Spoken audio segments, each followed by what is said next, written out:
साथियों, मैंने एक वीडियो देखा जिसका शीर्षक था उत्तराखंड में एसआईटी पर सुजाता पाल ने उठाया सवाल। जरूर देखिए आप उसको।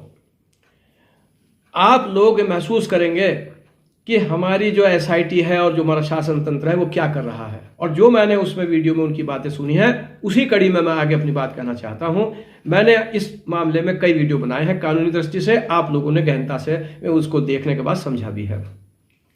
सुजाता पाल जी ने एक बहुत महत्वपूर्ण बात कही है कि इस मामले में तुरंत ही जब ये घटना हुई है, 18 सितंबर को गुमशुदगी हुई, 24 सितंबर को डेड बॉडी बरामद हुई चीला नहर से, तो तुरंत ही डीजीपी महोदय कहते हैं कि सीन ऑफ द क्राइम वो जो है वो नहर का किनारा है। इस पद पर बैठे हुए जो अधिकारी हैं उनको ये नहीं पता कि सीन ऑफ द क्राइम क्या होता है। अरे भाई, सीन ऑफ द क्राइम तो वो है रिसोर्ट जहां सारा अपराध हुआ है, जहां वो बिटिया फंस गई है, कह रहे हैं मुझे यहां से निकालो। तो ये उन्होंने क्यों कहा, ये मैं समझता हूं इसीलिए ये बात आई, उनके मुंह से ये बात कहलवाई गई है ताकि आम जन जो है वो नहर के किनारे सोचने लगे कि वहां पर क्राइम का सीन जो है वो वहां पर है। और इस बीच में जो असली क्राइम सीन है, जहां एविडेंस थी, आप सब जानते हो, सारे जो है मोबाइल होंगे और जो उनकी बेडशीट थी और बहुत सारी चीजें हो सकती हैं, कहां तक हम इसको गिनाएंगे, आपको सब पता है क्या क्या पता नहीं वहां से मिलता, फिंगरप्रिंट मिलते, कुछ और मिलता, वो सब इतना डिस्ट्रॉय कर दो। अब डिस्ट्रक्शन का जो आप ये कहते हैं बुलडोजर किसने चलाया और क्या है, वो भी इसी से आप समझ लें, क्योंकि ये तो ऊपर तक सब जान रहे हैं।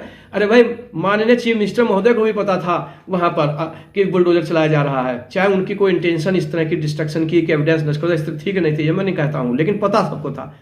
तो पता तब था तो भाई चोर चोर मौसेरे भाई, अब किसका नाम ले दें, क्योंकि किसका नाम अगर ले दिया, मैं कहता हूँ रेणु बिष्ट जी के आप पीछे पड़े हुए, अगर उनका नाम ले दिया पुलिस आज पकड़ती है, वो जने क्या स्टेटमेंट देंगे कि किसने उनको इंस्ट्रक्शन दी थी।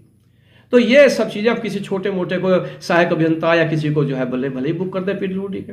अब दूसरे में आपको एक और बात बताता हूं कि मुझे याद है शायद मैंने 12 अक्टूबर को एक पत्र भी लिखा डीजीपी महोदय को, और बार बार उनसे ये पूछा है, पहले भी वीडियो में भी बात कही है कि आपने इस मामले में 364 या 366 जो हत्या के लिए अपहरण किया जाता है या कोई यौन शोषण वगैरह के लिए, इस तरह के लिए जो अपहरण किया जाता है, वो धाराएं क्यों नहीं लगाई।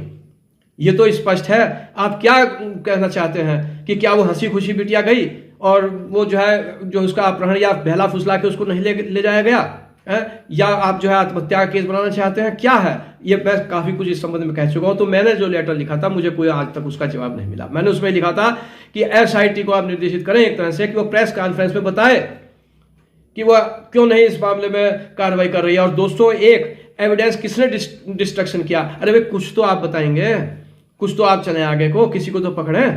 अब एक चीज और मैं आपको यही कहना चाहता हूं कि मैंने पहले भी, आपने मेरा वीडियो देखा होगा, सुना होगा, मैं कहा था कि गैंगस्टर एक्ट क्यों नहीं लगाया जा रहा। लगाया गैंगस्टर एक्ट, लेकिन किस पर लगाया, वो जो 3 मुजरिम है पकड़े हुए, अरे उनके पिताजी पर क्यों नहीं लगाया।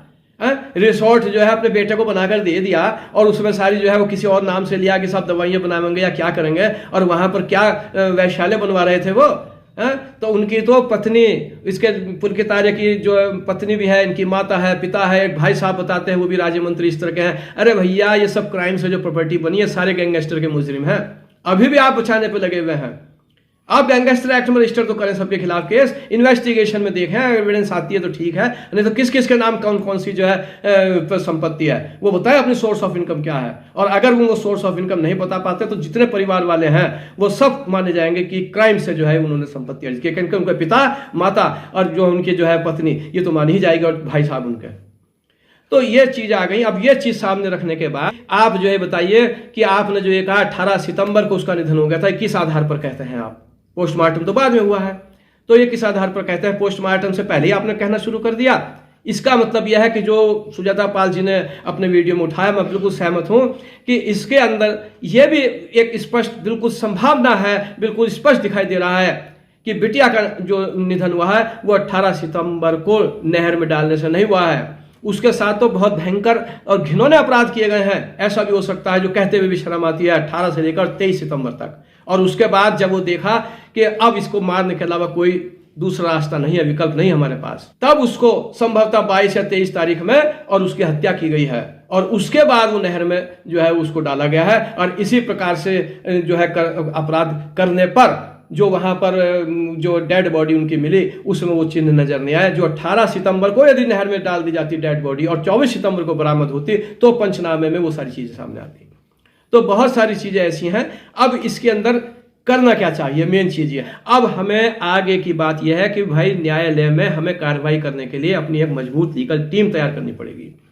गवर्नमेंट को भी बाउंड करना पड़ेगा कि योग्य जो हमारे अधिवक्ता है उनको, जैसे मैंने पहले अपने वीडियो में कहा, स्पेशल पब्लिक प्रोसिक्यूटर अपॉइंट करे और उनका खर्चा उठावे सारा।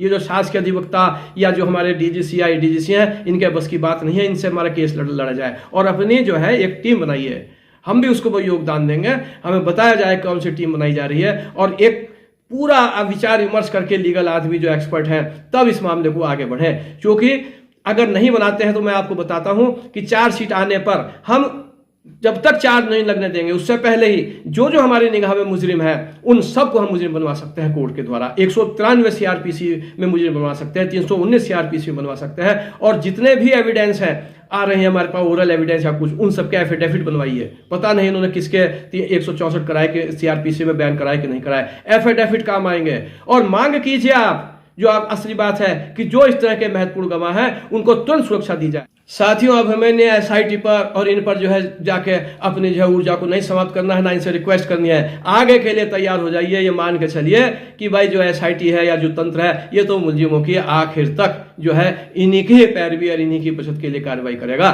तो बस आप जो है अपने को एकजुट करिए, दबाव कम ना होने दीजिए, और अपना लीगल पैनल एक जो है जरूर बना लीजिए। और मेरा भी उसमें जो योगदान है मुझसे भी आप बताइए, मैं भी उसको देने के लिए तैयार हूं। जय हिंद, जय भारत।